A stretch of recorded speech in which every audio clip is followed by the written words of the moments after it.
For most of us, the world operates on a familiar rhythm. The sun rises and the symphony of life begins. The rush of traffic, the hum of offices, the chorus of a billion conversations. We live our lives in the light. But when the sun goes down, a different world is born. A quiet, empty, shadow version of our own. Office buildings become hollow steel cathedrals. Hospitals become echoing labyrinths. Warehouses become cavernous voids. The familiar landscape of our day becomes an alien territory. And in this quiet, nocturnal world, there are the Watchers, the guardians of the lonely hours, the night shift workers. They are the ones who keep the engines of our world running while the rest of us dream.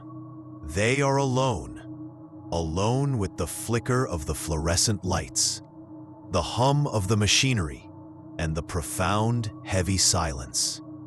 They know better than anyone that in these vast, empty spaces, any sound that doesn't belong is an intrusion, and help is a long way away. Tonight, we're dimming the lights and clocking in with 5 true, terrifying accounts from the people who work while the world sleeps.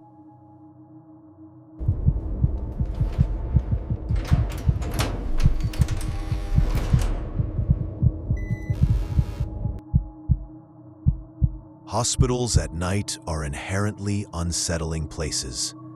They are arenas of life and death, and during the quiet hours, the weight of that reality feels heavy in the air.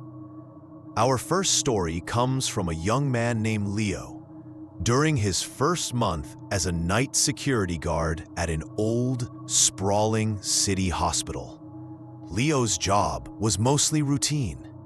A 12-hour shift of walking the long, sterile, and eerily quiet hallways, making sure doors were locked and everything was secure. His route was a massive loop that took him through every wing of the hospital, from the cheerful, sleeping maternity ward to the silent, unnerving surgical wing. And once every 2 hours, it took him down to the basement for a walk past of the hospital morgue. The morgue was a simple, cold, white-tiled room with a single bank of refrigerated stainless steel lockers lining one wall. Leo dreaded it. On his first few rounds, his imagination ran wild. Every creak of the building, every hum of the refrigeration units sent a shiver down his spine. But after a few weeks, the fear was replaced by a familiar monotony. It was just a cold, quiet room. One night, around 3 a.m., as he was approaching the basement level, he heard a sound over the hum of the ventilation, a soft, scraping sound. He stopped, listening intently. It sounded like metal on metal, coming from the direction of the morgue.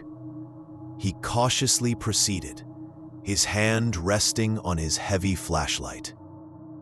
He reached the morgue door and peered through the small, reinforced glass window. The room was empty. All the locker doors were closed and secure. The sound had stopped. He convinced himself it was just the ancient refrigeration system making noise, a common occurrence in the old building. He continued his patrol. An hour later, he was back in the brightly lit security office, doing his favorite part of the job, watching the cameras. He cycled through the feeds, a grid of silent, black and white scenes from around the hospital. He clicked on the feed for the morgue. His heart stopped. On the monitor, in the center of the cold white room, one of the refrigerated lockers, number 7, was standing wide open. Leo knew with absolute, chilling certainty that it had been closed when he walked past it less than an hour ago. No one else had access to the basement at this hour. The electronic logs for the keycard access doors were clear. No one had gone in or out. He stared at the screen, his mind trying to find a rational explanation. A faulty latch? A pressure change in the cooling system? He was about to call his supervisor when he saw something else on the monitor. Something was moving. From the deep black interior of the open locker, something pale was slowly emerging. Leo leaned closer to the screen, his eyes wide. It was a foot. A bare, pale human foot, slowly sliding out of the darkness and into the stark light of the morgue. The toes were curled, and the skin had the waxy, grayish pallor of death. He watched, paralyzed in a state of pure adrenaline-fueled terror, as the foot slowly, deliberately retracted back into the darkness of the locker. A moment later, the heavy stainless steel door of Locker 7 swung shut with a soft, metallic click, as if closed gently from the inside. Leo didn't wait for an explanation. He left the security office, walked out the main entrance of the hospital into the pre-dawn light, and never returned. He didn't know what he saw that night. A spirit? A hallucination? Or something far, far worse? All he knew was that in the cold, quiet rooms, where the dead are supposed to rest, sometimes they don't.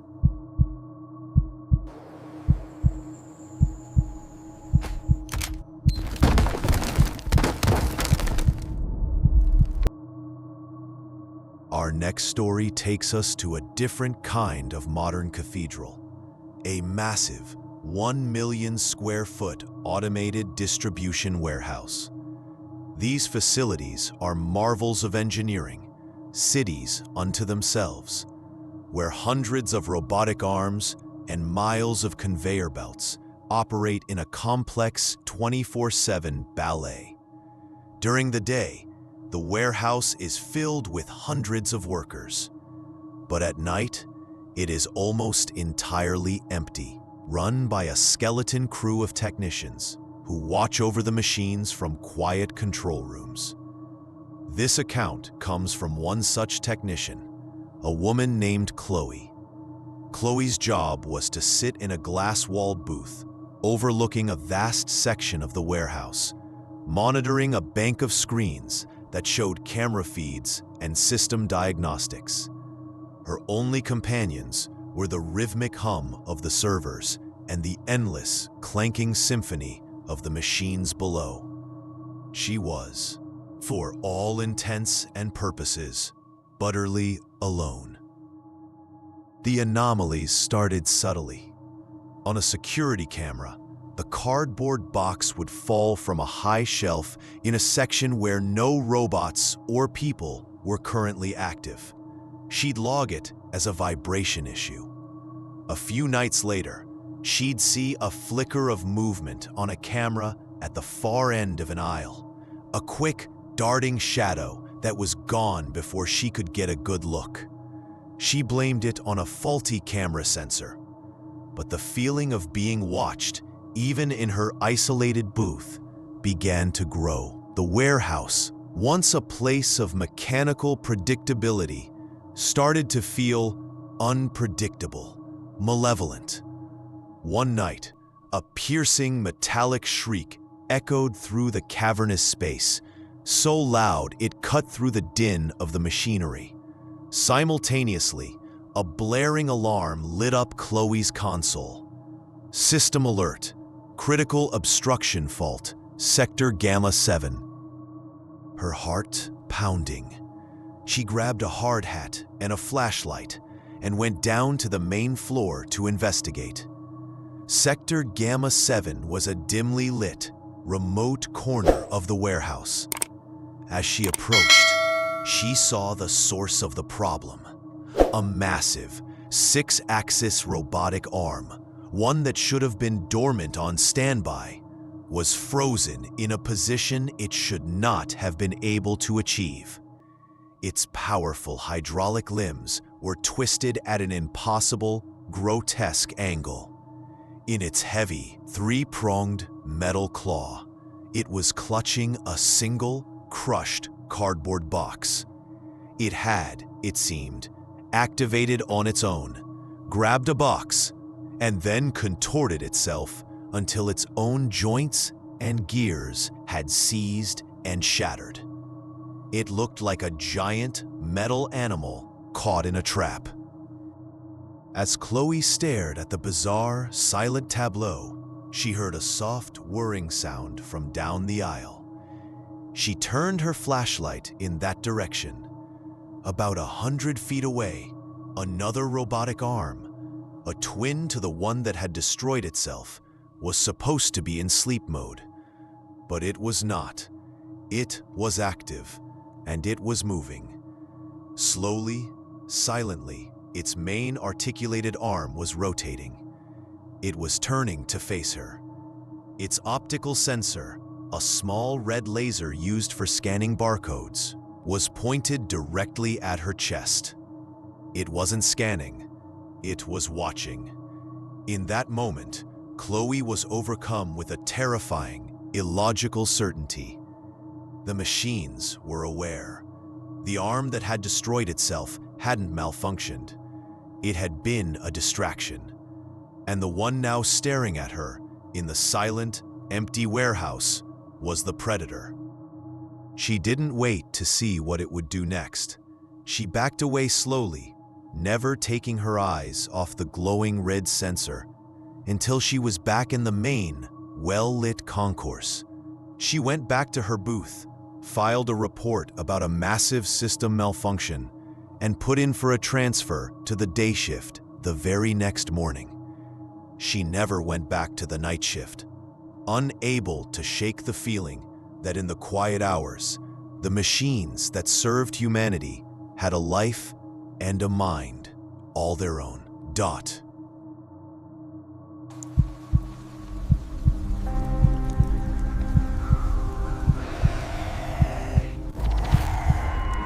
Some of the most terrifying night shift jobs are the ones that force you to be a lone beacon of light in a vast sea of darkness, a solitary outpost in the lonely hours. This is the reality for anyone who has worked the graveyard shift at a remote gas station. Our third story comes from a college student named Ben and his encounter with a customer who wasn't there to buy gas. Ben worked the 11 p.m. to 7 a.m. shift at a 24-hour gas station situated on a lonely stretch of highway, miles from the nearest town. Most nights were dreadfully boring, punctuated by the occasional long-haul trucker or weary traveler. But one foggy Wednesday night, around 3:30 a.m., a man walked in who made the hair on Ben's arms stand on end. He was tall and thin and wore a simple dark hoodie. But what was unnerving was his face. He had a wide, unnaturally fixed smile, a rictus of glee that didn't reach his cold, dark eyes. He didn't say a word. He just walked slowly through the aisles, picking up items, a bag of chips, a soda, looking at them and then placing them back on the shelf with meticulous care, all while smiling that terrible, predatory smile. Ben tried to busy himself behind the counter, his heart thumping. After 10 agonizing minutes, the man approached the counter. Ben forced himself to ask, "Can I help you find anything?" The man's smile widened. He leaned in close and whispered, his voice a dry rasp. "You have a very nice, quiet place here. Very. isolated. He then turned and walked out, getting into an old, beat-up sedan with no license plates, and drove off into the fog. Shaken, Ben immediately locked the front door, a violation of company policy, but one he felt was necessary. For 15 minutes, nothing happened. He started to calm down, thinking the man was just a creep. Then the power went out.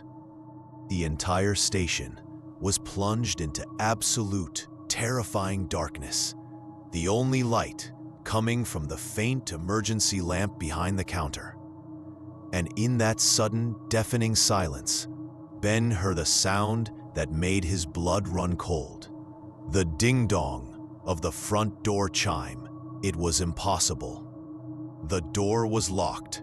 He hadn't heard the lock break. He held his breath, listening. He heard a soft, slow, shuffling footstep, and then another. Someone was inside the store with him, and they were moving through the aisles in the pitch dark. Ben didn't make a sound. He scrambled on hands and knees into the small, windowless back office and locked the door, which thankfully had a deadbolt.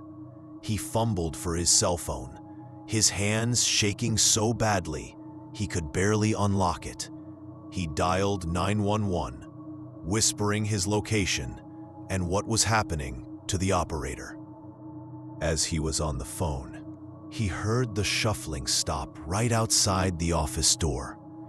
He heard the doorknob jiggle. Then, a soft, scraping sound against the door. And finally, the same dry, rasping whisper he'd heard earlier. Now, just inches away, on the other side of the thin wooden door. "I know you're in there," the voice whispered. "It's a very nice, quiet place to hide." Ben stayed huddled in that room, not daring to breathe for what felt like an eternity. He eventually heard the distant wail of sirens. The shuffling footsteps outside the door receded, followed by the sound of the front door chiming again. When the police arrived, the man was gone. There was no sign of a forced entry on the main door. The only thing they found was a single, long scratch mark on the outside of the back office door. The man was never found. Ben quit his job the next day, forever haunted by that fixed, terrible smile, and the knowledge of how easily the darkness outside can find its way in.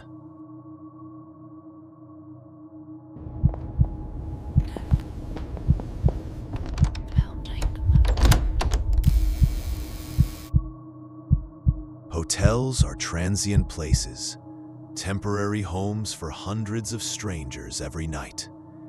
A night auditor at a hotel is the keeper of secrets, the silent observer of the lonely, the strange, and the sleepless. This story comes from a clerk named Maya, who worked the graveyard shift at a historic, once grand hotel in a fading downtown district. The hotel was mostly empty during the week. Maya's nights were usually spent reading and watching the security monitors showing the long overcasts, silent, empty hallways. One particular night, well after 2 a.m., a man checked in. He was tall, impeccably dressed in a vintage suit, but his face was pale, and his eyes seemed sunken and tired. He carried no luggage. He approached the front desk and asked in a quiet, polite voice for room 413. Maya was taken aback. Room 413 was at the far end of the fourth floor's north wing, a wing that had been closed for renovations for over a year. The rooms were empty, the furniture covered in sheets. She politely informed him of this. "I'm sorry, sir. That entire wing is closed, but I have a lovely king suite on the third floor." The man's polite expression didn't change. He simply said, "I have a reservation for room 413. He slid a vintage brass room key across the counter. Not a key card, but an old physical key. Maya had never seen it before. Confused and unnerved, but not wanting to argue with a guest, she checked the old, paper-logged reservation book, and there it was. A reservation for room 413, made decades ago, paid in full for that exact date. Shaken, she gave him a new key card that would grant access to the hallway and the room, and he thanked her and walked towards the elevators. An hour later, the phone at the front desk rang. It was a guest on the third floor, directly below the north wing. He was complaining about a terrible noise. It sounded, he said, like someone was dragging heavy furniture back and forth, accompanied by loud, agonized screaming. Maya's blood ran cold. She called room 413. There was no answer. She called security and asked the guard to do a walkthrough of the fourth floor north wing. The guard reported back minutes later. The hallway was dead silent. He stood outside room 413 and heard nothing. 10 minutes later, another guest called, this time from the main active part of the fourth floor. "You need to do something about the screaming," the woman yelled. "It sounds like someone is being murdered in that hallway." Again, Maya called the room. No answer. Again, security went to check. Again, the moment the guard stepped out of the elevator, the entire wing was completely silent. This terrifying cycle repeated 4 more times throughout the night. A guest would call in a panic, describing horrific, blood-curdling screams and violent noises coming from room 413. But every time security checked, there was nothing. At 6 a.m., just as the sun was rising, the man from room 413 appeared in the lobby. He looked refreshed, and his pale face now had a touch of color. He approached the desk, smiled warmly, and placed his keycard on the counter. "Thank you for a wonderful stay," he said. "The room was perfect." As he turned to leave, Maya, her voice trembling slightly, asked, "Sir, did you hear any disturbances last night? We had some complaints." The man stopped at the door and turned back to her, a strange, sad smile on his face. "Oh, you know how it is," he said. "Sometimes you just have to get it all out." He then walked out into the morning light and disappeared. Later that day, Maya had the head of housekeeping check room 413. The bed had not been slept in. The towels were untouched. The room was pristine, exactly as it had been left a year ago, except for one thing. On the inside of the heavy wooden door, as if someone had been trying to claw their way out, were 3 long, deep, fresh scratch marks.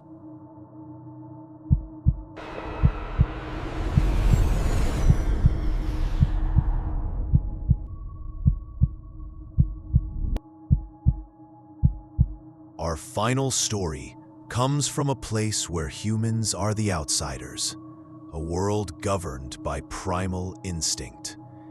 It comes from a woman named Isabel, a night shift caretaker at a small, private exotic animal sanctuary in a remote part of Florida. The horror of her story comes not from what she saw, but from what the animals saw. Isabel's job was to make rounds every few hours, checking on the nocturnal animals, ensuring they were safe and secure. She loved the quiet solitude, and the unique bond she had with the sanctuary's residents. She knew their habits, their sounds. One hot, humid summer night, she began her 2 a.m. rounds and was immediately struck by the silence. Usually, the night was filled with a chorus of sounds, the calls of the owls, the chuffing of the tigers, the rustling of the smaller creatures. Tonight, there was nothing. A dead, heavy, watchful silence had fallen over the entire sanctuary. As she approached the wolf enclosure, she felt a wave of cold dread. The pack, usually proud and alert, were not visible. She found them huddled together at the far back corner of their den, whining softly, their tails tucked between their legs. They were utterly terrified. She moved on to the primate house. The scene was even more chaotic. The monkeys and chimpanzees were in a state of complete panic, screaming and rattling the bars of their enclosures. But they weren't fighting with each other. They were all staring with wide, terrified eyes at one specific empty corner of the large, open-air habitat. Every animal in the sanctuary was reacting the same way. The big cats were pressed low to the ground, growling at an unseen threat. The nocturnal birds were silent, hidden. It was as if a super predator, something so terrifying it dwarfed every other animal's instinct, was walking among them. Isabel, now deeply frightened, scanned the darkness with her powerful flashlight. She saw nothing. She heard nothing, but she could feel it. A palpable sense of dread, a static in the air that told her she was in the presence of something ancient and hostile. She quickly finished her rounds, her senses on high alert, the silence of the panicked animals more terrifying than any noise. The next day, she told her boss what had happened. He was skeptical, but agreed to review the overnight security camera footage with her. They watched the footage from the primate house. The timestamp showed 2:17 a.m. They saw Isabel on the screen, walking her patrol route, flashlight in hand, looking confused by the animal's behavior. She walks past the empty corner that the primates were so terrified of and continues on her way. The footage was normal. See? Nothing, her boss said, ready to dismiss it. Wait, Isabel said, her voice a choked whisper. Rewind that. Play it in slow motion. They replayed the footage frame by frame, and then they saw it. For about 5 frames, just as Isabel walked past that empty corner, the camera feed distorted. The image seemed to ripple, like heat haze off a hot road. And within that shimmering distortion, barely visible, but undeniably there, was a shape. It was tall, hunched over, and impossibly thin. It was a dark, semi-transparent silhouette that seemed to absorb the light around it. It was standing just a few feet behind her. As she walked away, completely unaware, the shape straightened up to its full, terrifying height, turned its featureless head to watch her go, and then simply faded away into nothing.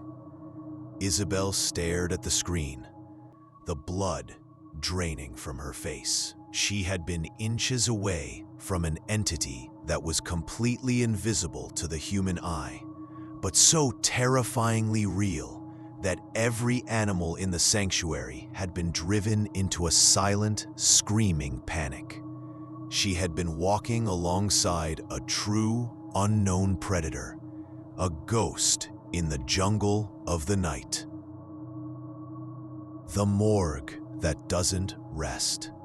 The warehouse that thinks.